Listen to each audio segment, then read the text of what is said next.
Imagine for a moment that you are a 21-year-old nursing student, driving alone through the pitch-black wilderness of northern New Hampshire in the dead of winter.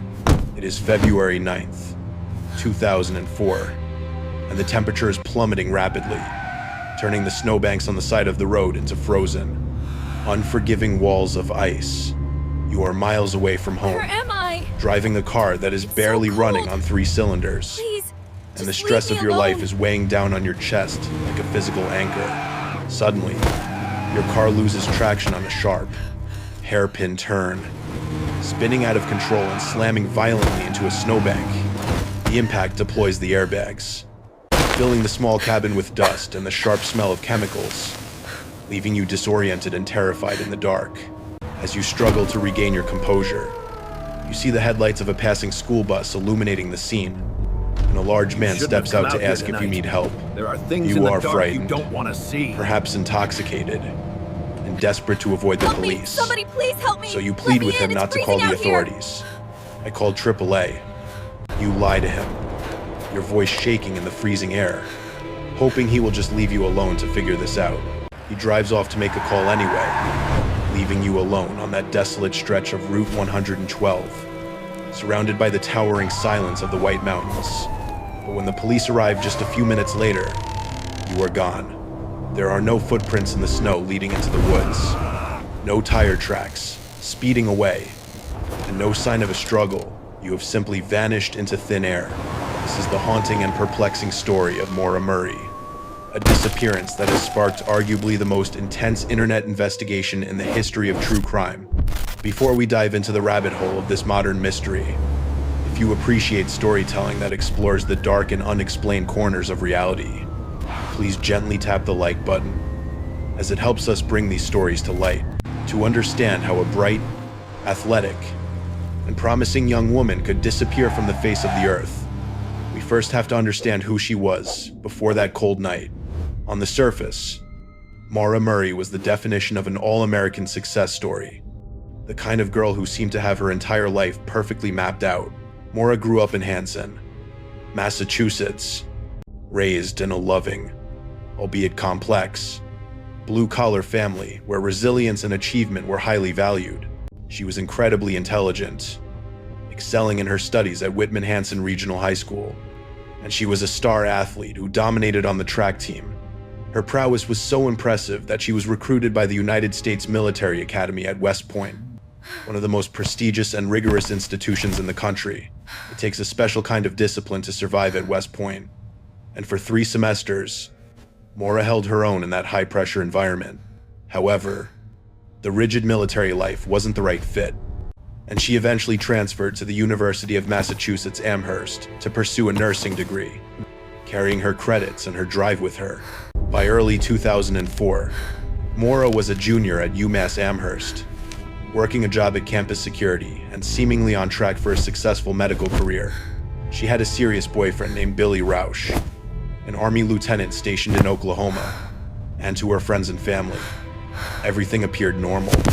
But beneath this polished exterior, deep cracks were beginning to form in Maura's life, creating a pressure cooker of stress that few people truly saw. There was a recent incident involving a stolen credit card number used to order food, a legal slip-up that resulted in a continuance without a finding, meaning she had to stay out of trouble to avoid a criminal record. This legal looming shadow added a layer of anxiety to her daily life that she kept largely hidden from her peers. The tension escalated dramatically on the night of Thursday, February 5th, while Maura was working her shift at the student security desk in her dormitory. According to her supervisor, Maura received a phone call that left her in a catatonic state, completely unresponsive and staring blankly into the distance. When the supervisor arrived, she found Maura sobbing uncontrollably, unable to articulate exactly what was wrong, only muttering, "My sister," through her tears. To this day, no one knows exactly what was said on that phone call or why it shattered her so completely, but it was the first major signal that Maura was reaching a breaking point.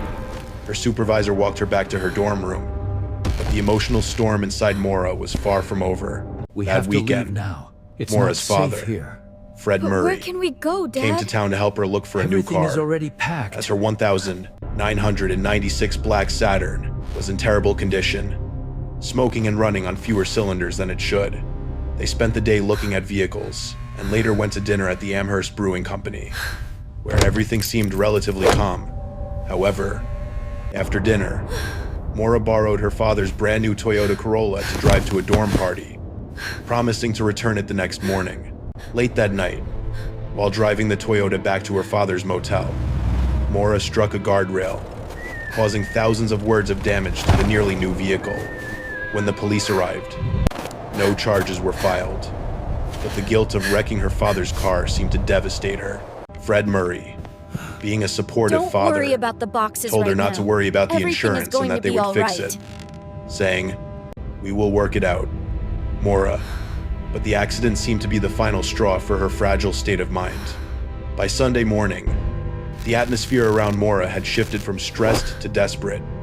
Though she masked it well enough to avoid immediate intervention, she spent time on her computer searching for directions to the Berkshires and Burlington, Vermont, indicating she was planning to flee, at least for a while. The weight of the credit card fraud, the distress of the Thursday phone call, and now the car accident involving her father's vehicle created a perfect storm of overwhelming guilt and the need for escape. On Monday morning, February 9th, the day she would vanish, Maura began executing a plan that she shared with absolutely no one. She emailed her professors and her nursing clinical supervisor, crafting a lie that there had been a death in the family and she would be away for a week. "I will contact you when I return," she wrote, a promise that she would never be able to keep. She then went to an ATM and withdrew $280, almost all the money she had in her account, before stopping at a liquor store to purchase roughly $40 worth of alcohol, including Bailey's, Kahlua, and vodka. It was the behavior of someone looking to numb pain, or perhaps just looking to disappear into a haze for a few days. Back in her dorm room at Kennedy Hall, she packed a bag with clothes, toiletries, and her textbooks. But she also did something strange that has puzzled investigators for decades. She packed up her entire room into boxes, taking down posters and clearing shelves as if she were moving out permanently, not just going on a week-long trip. She left a printed email from her boyfriend Billy on top of the boxes, a detail that suggests their relationship might have been another source of her internal turmoil. With her car packed and her room stripped bare, Maura Murray walked out of her dormitory and got into her beat-up Saturn, a car that she had been warned not to drive long distances. She departed Amherst around 4:30 p.m., heading north, driving away from her responsibilities, her legal troubles, and her guilt. She didn't tell her friends, she didn't tell her father, and she didn't tell her boyfriend where she was going or why she was leaving. As the sun began to set, casting long shadows over the highway, Maura crossed the state line, driving into the darkening landscape of New Hampshire.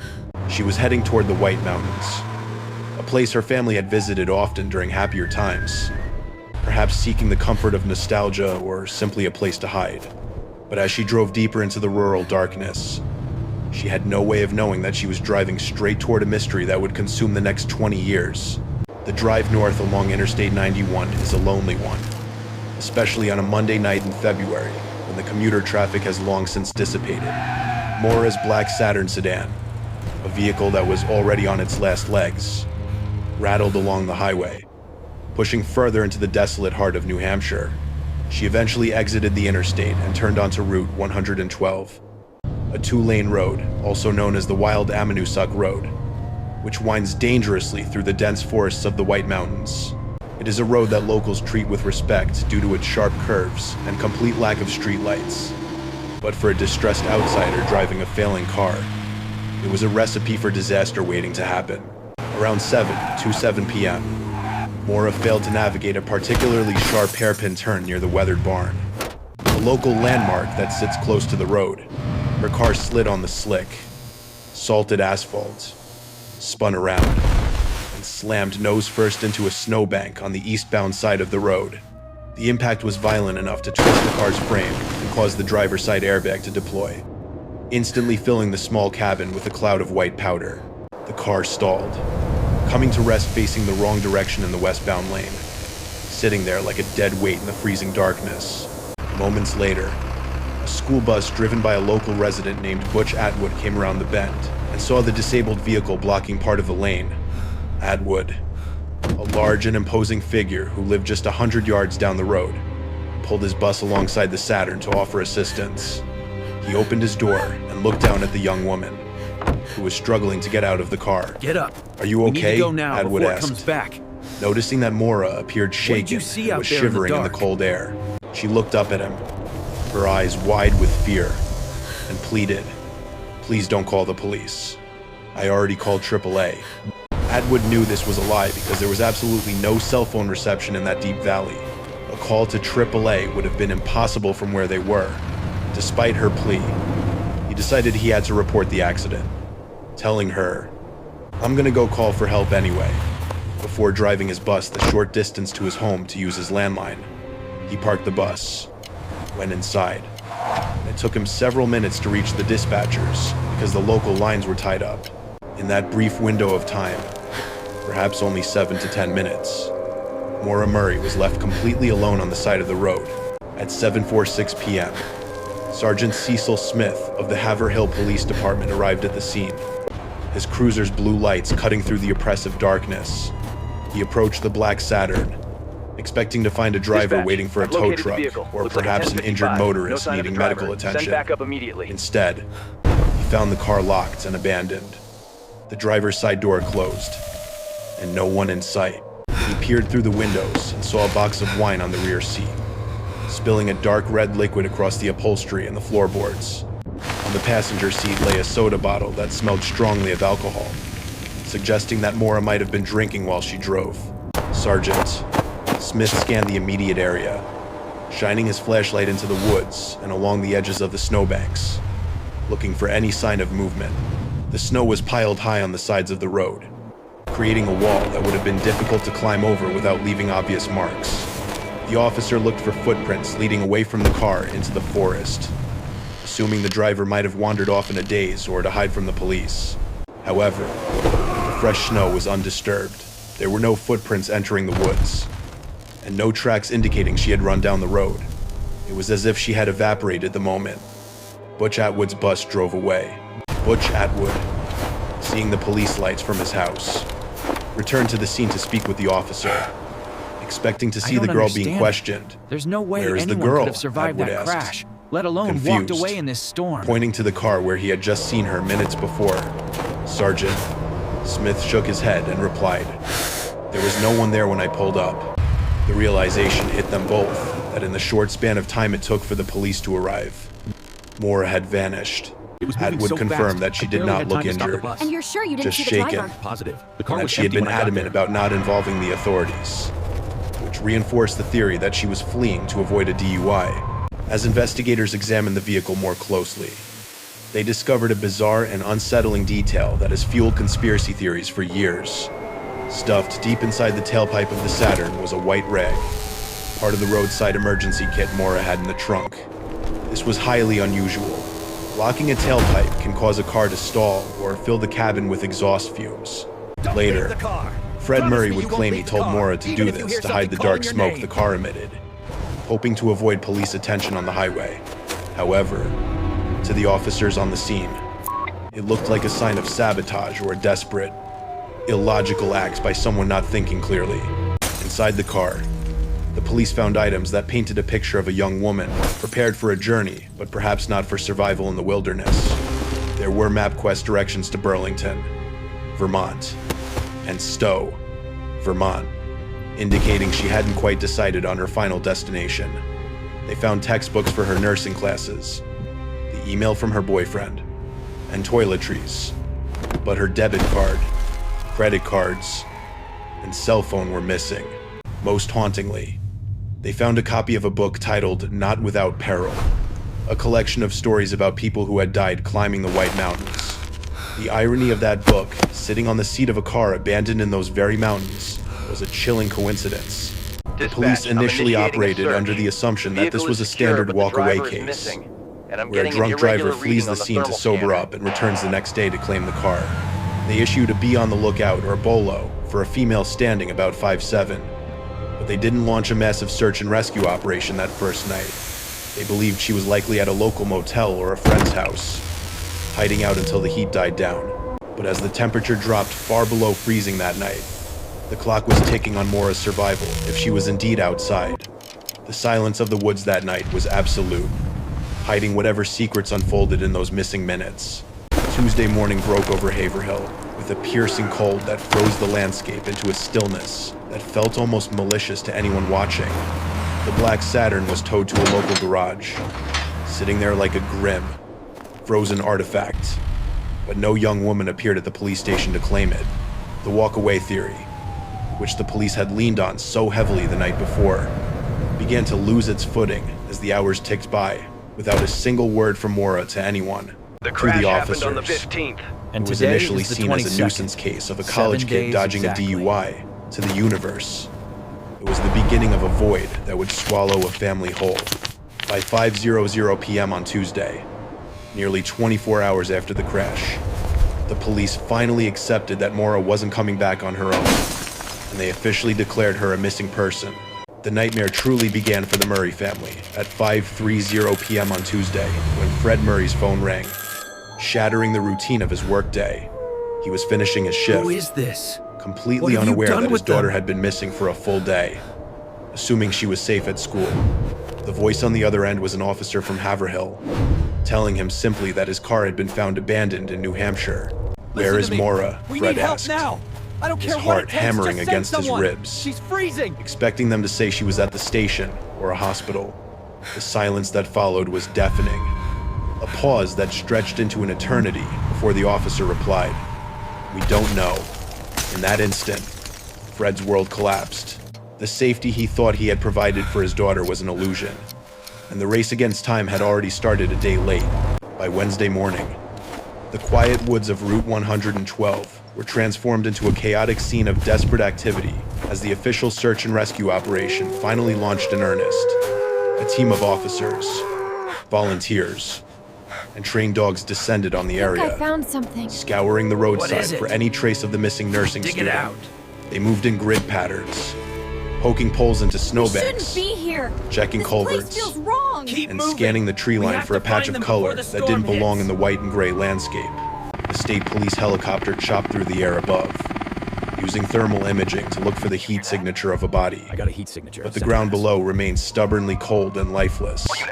The vastness of the wilderness seemed to mock their efforts, The subject is still at swallowing their All shouts units, keep and returning moving. We only need to find it before the echoes, storm hits. offering Wait, did you hear absolutely that? no clues. The most chilling moment of the initial search came when a tracking dog was brought in to pick up Maura's scent from a pair of gloves found in the car. The handler gave the command, and the dog put its nose to the ground, moving with purpose away from the Saturn. Hope flared for a moment as the dog trotted east along the road, not into the woods, but staying strictly on the pavement. Then, almost exactly 100 yards from the crash site, in the middle of the road, the dog stopped dead. The animal circled, confused, losing the scent completely, as if Maura had simply ceased to exist at that specific spot. To the investigators, this suggested a terrifying possibility she hadn't wandered into the woods to die. She had likely gotten into another vehicle. This sudden end to the scent trail birthed two primary theories that split the investigation down the middle and haunted the searchers. One was the tandem driver theory, suggesting Maura was traveling with someone in a separate car who picked her up immediately after the crash to help her escape. But if that were true, why leave all her belongings, her alcohol, and her car behind without a plan? The darker, more prevalent theory was that of an opportunistic abduction. It painted a horrific picture, Please, Maura, open the door. Let me in. It's shivering freezing. and vulnerable in the dark. Seeing a car slow down and thinking it was help, only to realize too late that she had stepped into a trap. That 100-yard walk was the difference between safety and oblivion. A short distance where fate intervened in the cruelest way possible. Amidst the chaos of the search, We have visual Maura's confirmation on the boyfriend, target. Billy Rausch, arrived in New Hampshire, having been granted emergency leave from his army post in Oklahoma. His presence added a complicated layer of emotion and tension to the atmosphere, They're right as behind he you. appeared distraught but Don't make also a sound. hyper-focused on finding her. He told investigators about a voicemail he had received on his cell phone on Tuesday morning, a call that had been routed through a calling card. He claimed all he could hear was the sound of soft sobbing, a chilling whimper that sounded like Maura crying in the dark. The police traced the car to the Red Cross, but ultimately came to a dead end, leaving the family to wonder if that was Maura reaching out one last time, or just the cruel static of a bad connection misinterpreted by a grieving mind. As the days blurred into a week of fruitless searching, a witness report surfaced that added a menacing tint to the mystery. A local resident claimed to have seen a red pickup truck with Massachusetts plates driving slowly past the crash site around the time Maura disappeared. The witness described the truck stopping in the middle of the road, the driver pausing as if looking for something or someone before speeding off. This phantom red truck became the boogeyman of the case, a vehicle that was never identified and never found. Was the driver a good Samaritan looking to help? Or was he a predator scanning the roadside for prey? The uncertainty gnawed at everyone involved, turning every red truck in New Hampshire into a potential suspect in their minds. Fred Murray was a man possessed, refusing to sleep, refusing to eat, driving the roads himself when the official search was called off for the night. He was convinced that the police had botched the investigation from the start by assuming she was a runaway rather than a victim. He pleaded with the locals, knocking on doors and hanging flyers with Maura's smiling face on every telephone pole in a 50-mile radius.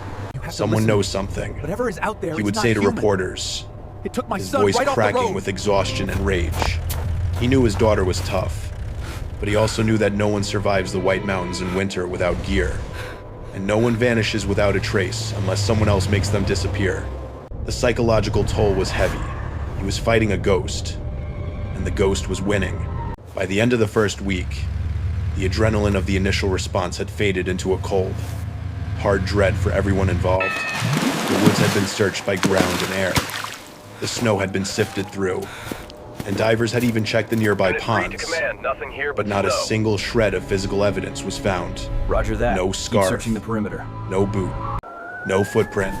The landscape remained pristine and indifferent, hiding its secrets under layers of ice. The searchers began to pack up.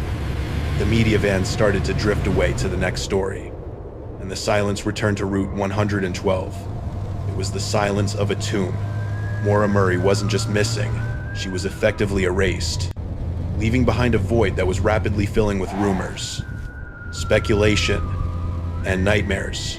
The climax of the immediate event had passed, leaving only a vacuum where a person used to be. The police began to shift their focus from a rescue mission to a criminal investigation, What is that red streak by the car realizing door? that the window Whatever for it finding is, it Maura confirms alive our in the elements suspicions. had slammed shut. But as they turned their eyes toward potential suspects in foul play, they found themselves staring at a wall of contradictions. Every lead seemed to loop back on itself. Every clue was ambiguous. And every person of interest had an alibi that was just tight enough to hold. The terror wasn't just that she was gone, it was that she could be anywhere. And the person responsible might be watching the news reports, safe in the knowledge that the snow had covered their tracks perfectly. As the physical search for Maura Murray wound down, a new and perhaps even more chaotic kind of investigation began, the era of the internet sleuth. Because Maura's disappearance coincided with the rise of social media and online forums, her case became one of the first to be dissected by thousands of strangers from behind their computer screens. While the police investigation seemed to stall behind a wall of silence and red tape, the online community exploded, with theories ranging from the plausible to the absurd. Every local in Haverhill was scrutinized. Every rumor was magnified. And the family was forced to read horrific speculations about Maura's character. It was a double-edged sword. The internet kept Maura's name alive, but it also flooded the case with so much noise that the truth became harder to hear than ever. One of the most persistent and disturbing leads that emerged in the years following the crash centered on a local A-frame house located just a mile from where the Saturn was found. Rumors swirled in the community that a small party had taken place there on the night of February 9th, and that Maura might have arrived there, either looking for help or coerced by someone she met. The speculation was so intense that it eventually reached the ears of Fred Murray, It's over. Let us who, handle this now. desperate for any answer, began to pressure authorities to investigate the property. "I want to know what happened in that house," Fred insisted, believing that the proximity to the crash site was too coincidental to ignore. In 2006, Private investigators working with the family brought in cadaver dogs to search the perimeter and the interior of this A-frame house. The results were heart-stopping. One of the trained dogs alerted to the presence of human decomposition in a specific closet on the ground floor. To the family, this was the smoking gun they had been praying for. The physical link that would finally explain where Maura had gone. They pressured the New Hampshire State Police to conduct a forensic search, convinced that evidence of a crime was hidden beneath the floorboards. However, the official response was agonizingly slow, and it would be years before a full search was conducted, leaving the family in a state of suspended animation. When authorities finally searched the home more thoroughly, taking samples of the carpet and wood flooring for DNA testing. The wait for results was a form of psychological torture. Fred Murray waited by the phone, hoping for the news that would end his nightmare. But when the lab reports came back, they were devastatingly inconclusive. The test revealed no human DNA that could be linked to Maura, and the hit by the cadaver dog was dismissed by officials as potentially being from a previous owner or simply a false positive. The lead that had burned so brightly and offered so much hope fizzled out into nothing, leaving the investigators back at square one with a cold trail. Another bizarre and unsettling chapter in the investigation involved a rusted knife that was handed over to Fred Murray by a local man. The man claimed that his brother, who had lived near the crash site, acted strangely after the disappearance and had scrapped his car shortly after that night. He gave Fred a knife that he said was found in the brother's car, a knife that appeared to be stained with a dark red substance. Fred, trembling with a mix of fear and hope, turned the weapon over to the police, begging them, "Test this. Please, just test it." It felt like a tangible piece of violence, a horrifying artifact that could answer the question of foul play.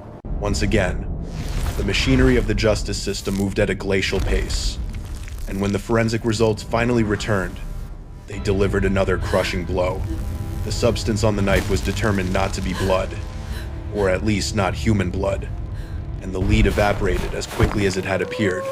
These dead ends were not just disappointments, they were cumulative traumas for the Murray family.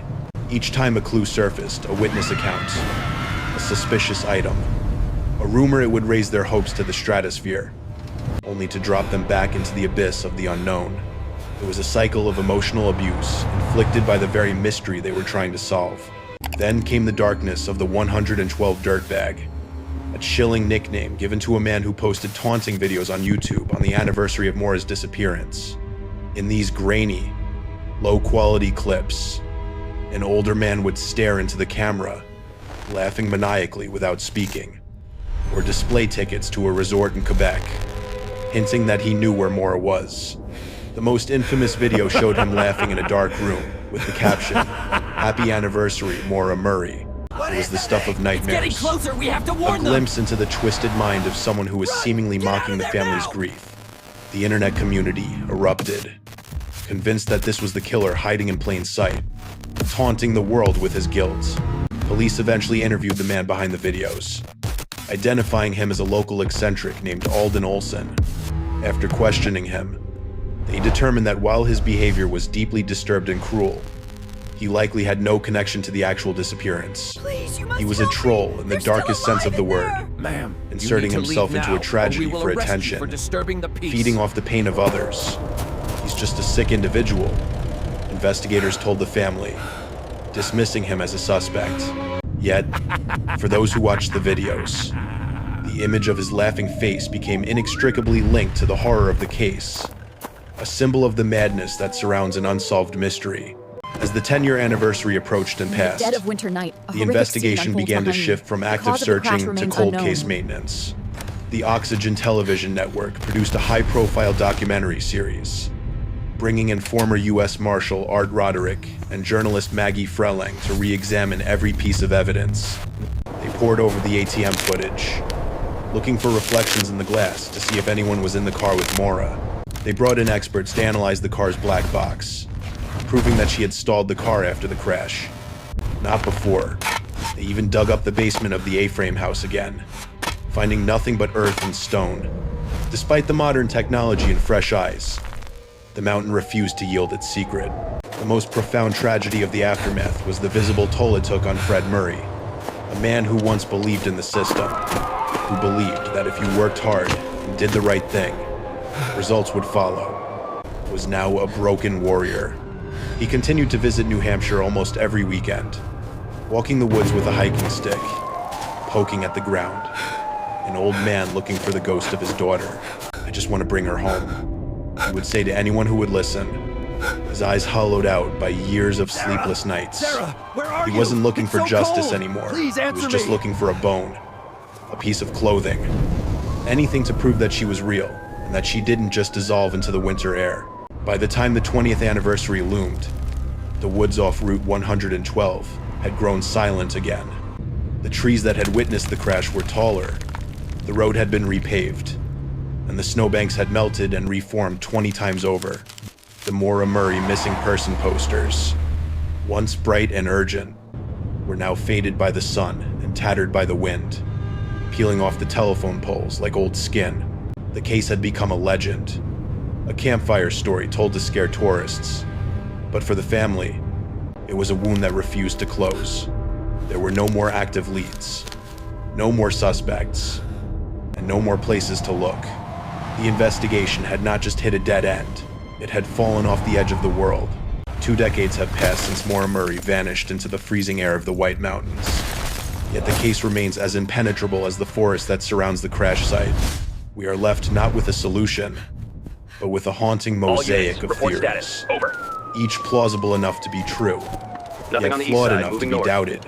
The most scientifically grounded theory, often favored by law enforcement, is that Maura, disoriented Sarah, and terrified of a police This is encounter, the police! We're looking ran for into you! the deep Are you woods there? and succumbed to hypothermia. It is a tragic, quiet end, a young woman curling up in the snow, her body hidden in a crevice or a thick Roger that, brush moving that east. searchers simply missed.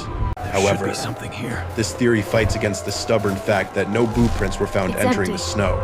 Just And like despite the others. years of searching by professionals and amateurs, not a single bone or scrap of clothing has ever been recovered.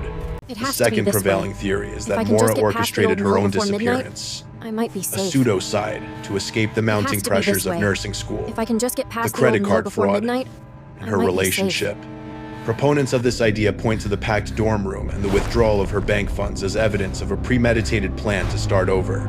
Yet, this theory crumbles under the weight of time and human nature. It is incredibly difficult to vanish in the modern age without leaving a digital footprint, and even harder to stay away from a grieving family for 20 years.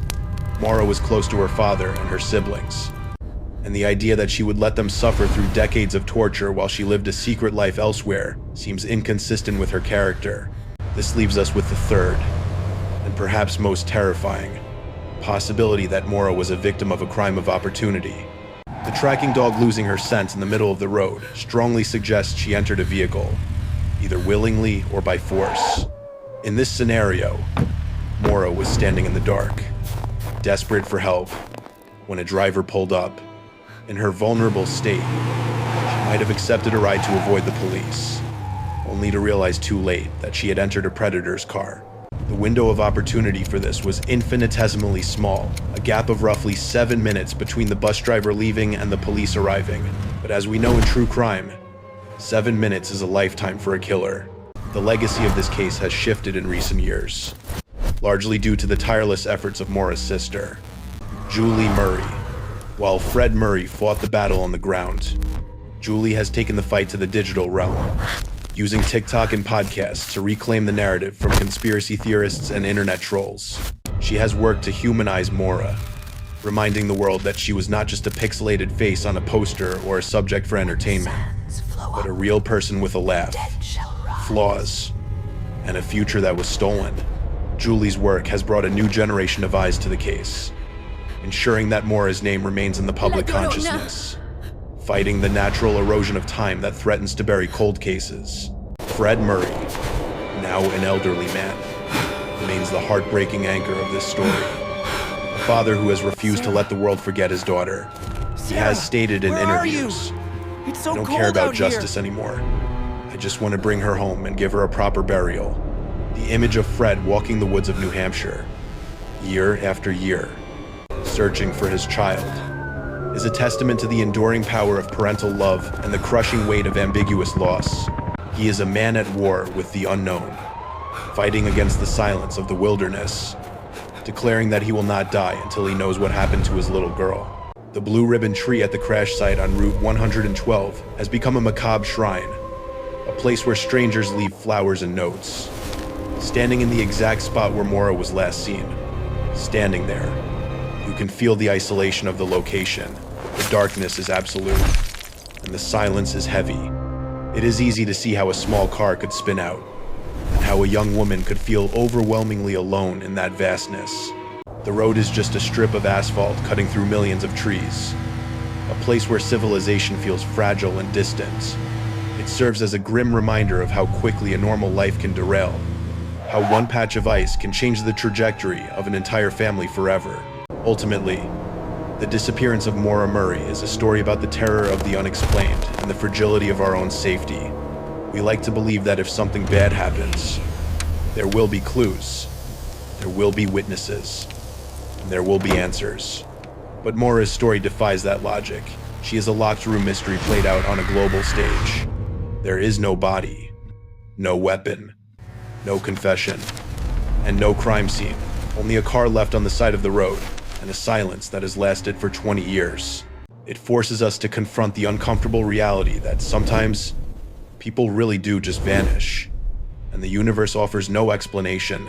So, the next time you are driving alone on a dark country road, and your headlights cut through the pitch black, remember Maura. Remember that life turns on a dime, and that the line between being safe in your car and being lost to the world is thinner than we dare to admit. Until the day the woods give up their secret, or a conscience finally clears, Maura Murray remains the ghost of the White Mountains, waiting to be found.